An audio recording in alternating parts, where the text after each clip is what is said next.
The unexpected plea. The distress signal crackled through the cockpit speakers, faint but unmistakable. "Mayday, please, my child, help." Ethan Vance frowned, fingers tightening around the flight controls. He had been en route to deliver supplies to a mining outpost on Eris 9, and this signal had come out of nowhere, broadcasting from an uncharted moon. His gut told him to ignore it. Deep space was full of traps. Pirates often lured unsuspecting pilots with fake distress calls, and he wasn't about to become another missing name on a registry. But something in the voice, raw desperation, made him hesitate. "Damn it," he muttered.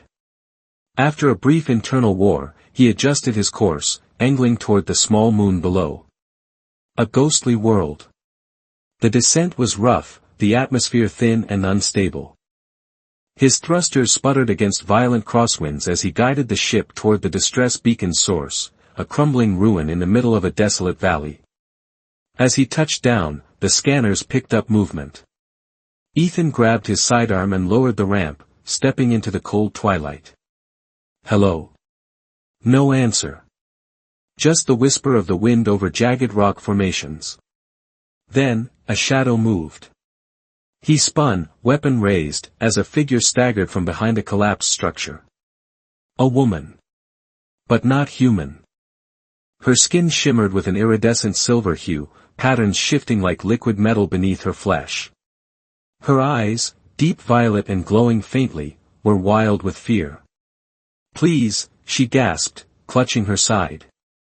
"They took my child. You have to help me." Who was she running from? Ethan kept his gun steady. "Who are you?" "Silva," she rasped.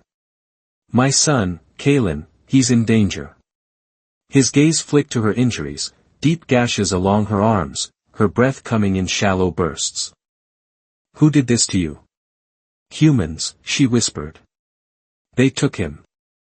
They will kill him." A cold weight settled in Ethan's chest. He had seen enough of the universe to know that humans weren't always the good guys. But before he could respond, his ship's proximity alarm blared. They weren't alone. The ambush. Ethan turned toward the ridge just in time to see three figures emerging from the darkness. Armed. Armored. Human. One of them, a tall, broad-shouldered man with a scar down his jaw, stepped forward, his rifle raised. "You've got something that belongs to us, pilot." Ethan tensed. "That so?" The man nodded toward Silva. "Hand her over." Ethan glanced at her. She was trembling, eyes darting toward the gunman. "She's injured," he said carefully. "If you want her alive, she needs medical attention." The scarred man smirked. "Oh, we don't need her alive." The words barely left his mouth before Ethan fired. A desperate escape. The valley erupted in chaos.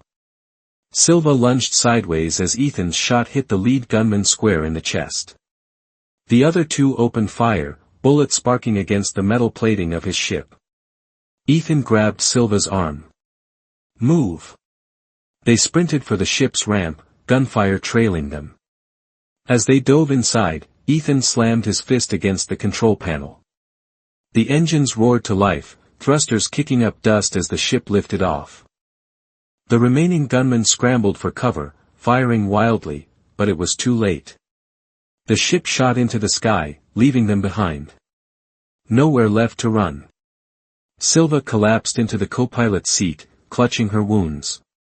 Ethan steadied the ship, heart pounding. "Start talking." She met his gaze, eyes filled with something between hope and terror. "They have my son," she whispered. "And if we don't get to him soon, he's going to die." Ethan exhaled, staring at the dark horizon ahead. He had just made the worst mistake of his life. Or maybe, the first right choice in years. The hunted mother and child. Ethan leaned against the control panel, watching Silva struggle to catch her breath. Her wounds were deep, her silver-hued skin darkened where blood seeped through the gashes. His gut twisted. He was a pilot, not a hero. Yet here he was, risking everything for an alien woman and a child he had never met. "Start from the beginning," he said, his voice firm. "Who are those guys? Why do they have your son?" Silva's glowing violet eyes met his, filled with a mix of desperation and pain. "They work for the Orion Syndicate. A human-led organization that captures and experiments on beings like me. Kalen is different, special. They think they can use him." Ethan frowned. "Use him how?" She hesitated, glancing away. "His blood, it has properties that can heal and enhance. They want to weaponize it." Ethan ran a hand down his face. This was getting worse by the second. "So, where is he?" Silva took a shaky breath. "A research facility on Zaros 5. Heavily guarded. I barely escaped when they took him." Ethan cursed under his breath. Breaking into a high-security facility? That wasn't exactly on his to-do list. But something in Silva's voice, the way her body trembled, made it impossible to walk away. "Fine," he muttered. "But if we're doing this, we need a plan." The Syndicate's reach. As the ship moved through the vast stretch of space toward Zaros 5, Ethan checked the ship's scanners. His stomach sank. "A tracking signal, damn it," he muttered, jamming the system before looking at Silva. "They tagged us. They know we're coming." Her expression hardened.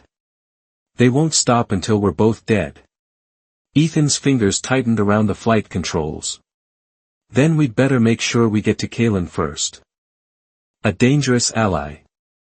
Zaros 5 loomed ahead, a planet covered in sprawling deserts, its night sky filled with distant storms. But before Ethan could start the descent, a new alert flashed across the screen. "Incoming transmission." Ethan frowned and hesitated before opening the channel. A grainy hollow image flickered to life, revealing a woman in a black tactical suit.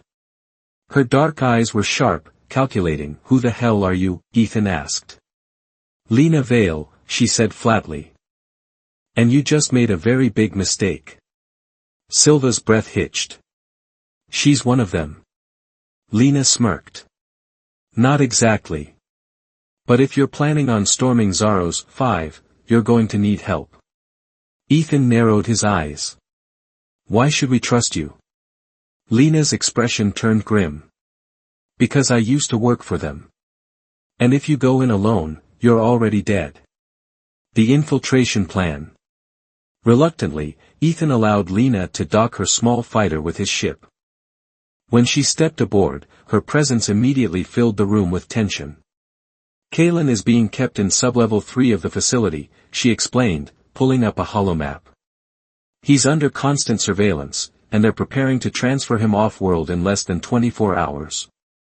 Silva paled. "We don't have much time." Ethan studied the map. "How do we get in?" Lena pointed to a supply entrance on the eastern side of the facility. "This is your best shot.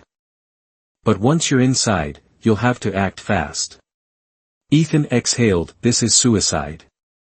Lena smirked. "Probably." "Great," he muttered, "let's do it." Landing on Zaros 5. They touched down in the dead of night, the ship blending into the rocky landscape. The air was thick with tension as Ethan, Silva, and Lena moved toward the facility. "Remember," Lena whispered, "we go in quiet. The moment we're spotted, we're screwed." They slipped through the supply entrance, avoiding patrols as they crept deeper into the facility. But just as they neared sublevel 3, an alarm blared to life. Lena cursed, "They know we're here." Gunfire erupted down the hall. Ethan gritted his teeth. Looks like quiet isn't an option anymore. Breaking into the facility. The moment the alarm blared, Ethan knew the mission had just gone sideways. Red warning lights flashed across the metallic walls of the corridor, casting long, sharp shadows. A voice echoed through the facility's speakers, calm but cold. "Intruders detected in Sector 4. Lockdown initiated." "Damn it," Lena muttered, gripping her sidearm. "They weren't supposed to spot us this fast." Silva's breathing was shaky, but her violet eyes burned with determination. We don't have time for this, we need to reach Kalen before they move him. Ethan took a deep breath, steadying himself. Then we fight our way through. They didn't have a choice anymore. Facing the syndicate's enforcers. A squad of heavily armored guards rounded the corner, rifles raised. Drop your weapons, one of them barked. Ethan's answer was a gunshot. His blaster bolt struck the lead guard square in the chest, sending him sprawling backward.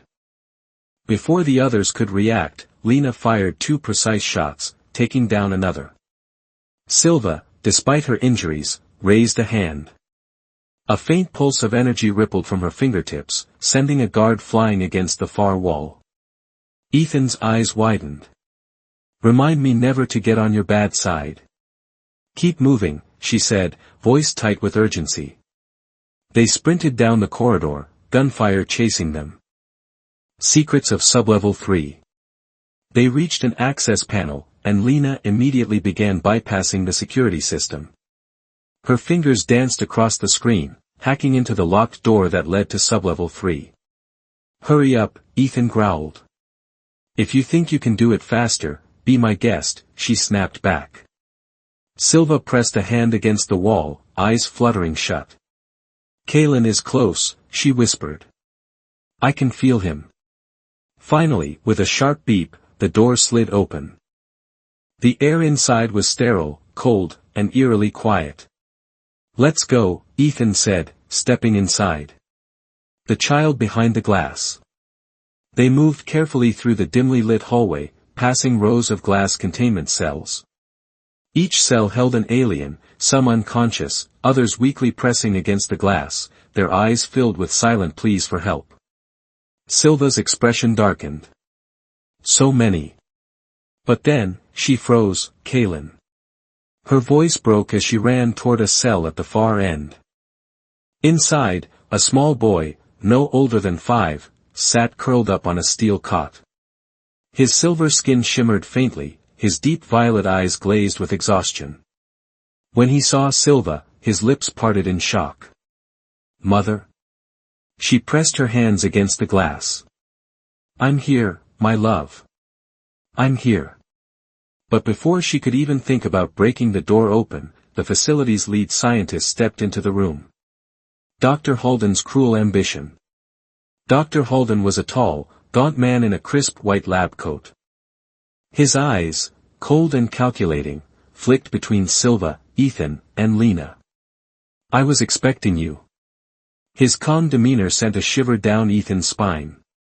Let him go, Silva snarled. Halden smiled faintly. You misunderstand. Your child is a marvel. His blood has regenerative properties beyond anything we've encountered. Imagine what humanity could achieve with such power. Ethan clenched his fists. He's not some lab experiment. Halden sighed. How disappointingly short-sighted. He pressed a button on his wristband. The alarm screeched louder, and a set of reinforced steel doors slammed shut behind them. If you won't listen to reason, Halden said smoothly, then I'll have to ensure you never leave. From the shadows, a squad of elite enforcers stepped forward, weapons trained on them. Lena cursed under her breath. This just keeps getting better. Silva turned back to her son, pain and fury in her gaze. I won't let them take you again, Kalen, she whispered. And then, she unleashed her full power. A mother's wrath. The moment Silva's energy surged, the air in the room crackled with raw power. The reinforced glass of Kalen's containment cell shattered, shards scattering across the metallic floor. The energy pulsing from Silva's hands cast flickering violet light across the walls, illuminating the shock on Dr. Halden's face. Impossible, he breathed, stepping back. Your kind doesn't have this level of power. Silva didn't answer. She only raised her hand, and a wave of invisible force slammed into the enforcers. They were thrown back like rag dolls, their weapons clattering to the ground. Kalen stumbled forward, his small hands reaching for his mother. Mama. I'm here, my love, she whispered, pulling him close. Ethan grabbed his blaster and took down the remaining enforcers, his movements sharp and efficient. Beside him, Lena fired with deadly precision, clearing a path toward the exit. But Halden wasn't done. He tapped a command on his wristband, and suddenly, the walls shifted. Hidden panels slid open, revealing something far worse than armed guards. "You didn't think I'd rely on humans alone, did you?" Halden sneered. From the darkness, two towering mechs stepped forward, their metallic frames gleaming under the emergency lights. "Oh, hell no," Ethan muttered. "Why is it always killer robots?" The mechs locked onto them, their weapons charging. "Get Kalen out of here," Silva shouted. "I'll hold them off." Fighting against the impossible. The first mech lunged forward, a massive energy cannon firing at Silva. She barely dodged in time, the blast scorching the floor where she had stood. Ethan grabbed Kalen's hand. "We have to move." Kalen hesitated, his violet eyes filled with fear. "But Mama." "She'll be right behind us," Ethan promised, pulling him toward the exit. Lena covered them, her blaster sending precise shots into the second mech's joints.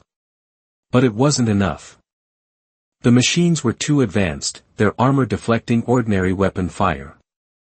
"We need something bigger," Lena growled. Ethan's gaze flicked around the room, and then he saw it. A backup power generator, humming in the corner. "If we overload that," he muttered, "we might be able to fry these things." Lena nodded. "Then do it. I'll keep them busy." The sacrifice. Silva gritted her teeth, summoning every ounce of power in her body. The mechs turned their attention to her, their weapons glowing as they prepared to fire again. But before they could, Silva raised both hands. Her energy surged into a blinding pulse, wrapping around the machines like an invisible vice. The mechs shuddered, their circuits frying under the force of her power. But it was too much. Silva screamed as the energy drained her, her body trembling violently. Ethan saw it happening. "Silva, stop. You're gonna kill yourself." But she only locked eyes with Kalen, a soft smile forming on her lips. "Be strong, my love." With a final burst of power, the mechs collapsed, their metal frames sparking and twitching. Silva dropped to her knees. "Mama," Kalen cried, trying to run to her. Ethan held him back, his heart hammering. Silva was barely breathing. Dr. Halden, injured but still conscious, staggered to his feet. "You think this is over?" he rasped. "You have no idea what's coming." Lena didn't hesitate, she shot him. "Now it's over," she said flatly. Escape from Zaros, 5. Alarms continued to wail, signaling that the facility was going into full lockdown. "We have to get out of here, now," Ethan barked. Lena grabbed Silva's unconscious form, slinging her over her shoulder. "She's still alive, but barely." Kalen's small fingers clutched Ethan's sleeve. "Please, save her." "We will," Ethan swore. As they sprinted through the collapsing facility, the walls shook from emergency explosions. The Syndicate was destroying everything to erase their experiments. Their ship was waiting, engines humming, ready to take off. They barely made it aboard before the base erupted into flames. As they soared away from Zaros, 5, Ethan turned to Lena. "Get her to the med bay. Do whatever it takes to save her." Lena nodded. "On it." Ethan looked down at Kalen. "She's going to be okay, kid." Kalen's glowing violet eyes were filled with hope, and fear. "She has to be." But deep inside, Ethan knew, this fight wasn't over. The cost of salvation. The hum of the spaceship's engines was the only sound filling the cabin as Ethan watched Lena struggle to keep Silva alive. She lay on the med bay table, her breathing shallow, her usually vibrant silver skin now ashen. Kalen sat beside her, gripping her hand tightly, his small fingers trembling. "You have to save her," he whispered, his voice barely audible. "She gave everything to protect me. Ethan swallowed hard. Lena, what are the chances? Lena didn't look up from her work. Her body is shutting down. Whatever energy she used back there, it nearly burned her out completely, she exhaled sharply. Without something to stabilize her, she won't make it. Kalen's violet eyes shimmered as he turned toward them. I can help. Ethan and Lena exchanged glances. Kid, what do you mean? Ethan asked cautiously. Kalen hesitated, then placed his small hands over his mother's chest. A soft glow spread from his fingertips, his face contorted with deep focus. I don't know how to explain it, he admitted, but I can feel her life slipping away. And, I think I can give some of mine to her. Ethan's heart clenched. Kalen, you're just a kid. You don't know what will happen. But the boy didn't falter. She's my mother. She risked everything for me. I won't let her die. A desperate choice. Kalen's energy began to pour into Silva. At first, nothing happened. Then, her body jolted. Her silver skin regained some of its glow, her breath becoming steadier. Her fingers twitched, her eyes flickering beneath closed lids. But Ethan could see something else. Kalen was growing weaker. His small frame trembled, his skin losing its luminescent hue. Kalen, stop, Lena ordered, reaching out to pull him away. Not yet, the boy gasped. She's not strong enough. Ethan clenched his fists, torn between stopping him and trusting that he knew what he was doing. After several agonizing seconds, Silva's chest rose sharply, and her violet eyes fluttered open. Kalen. She murmured, her voice hoarse. The boy collapsed. Kalen, Silva cried, sitting up with a gasp. Ethan caught the child before he hit the ground. His body was limp, pale, but he was still breathing. He saved you, Ethan whispered. He gave you some of his life force. Silva's eyes filled with unshed tears as she gently touched Kalen's cheek. My sweet boy. Kalen's eyelids fluttered weakly, a small smile appearing on his lips. You're okay now, Mama. A new beginning. 2 days later, Kalen had stabilized. He was weak, but alive. Silva never left his side, constantly watching over him as if afraid he'd disappear. Lena leaned against the cockpit doorway, arms crossed. So, what's next? Ethan exhaled, staring out into the vast stretch of space. We're not safe yet. The syndicate won't just forget about us. They lost their facility, their research, and their lead scientist, Lena pointed out. I'd say we hit them pretty damn hard. But not hard enough, Silva's voice came from behind them. She stood tall, though her face still held traces of exhaustion. They took my son, she said softly, but there was a steel edge to her voice. They took countless others. I won't let them do it again. Ethan met her gaze. So what are you suggesting? We find the others, Silva said. The ones still out there. The ones who need saving. Kalen, now awake, smiled faintly from his seat. We can help them. Ethan glanced at Lena, who sighed and smirked. Well, guess we're in the hero business now. A slow smile formed on Ethan's lips. Guess we are. As their ship disappeared into the endless stretch of stars, they knew one thing for sure, their fight was far from over. But now, they weren't just fighting to survive. They were fighting to change the galaxy.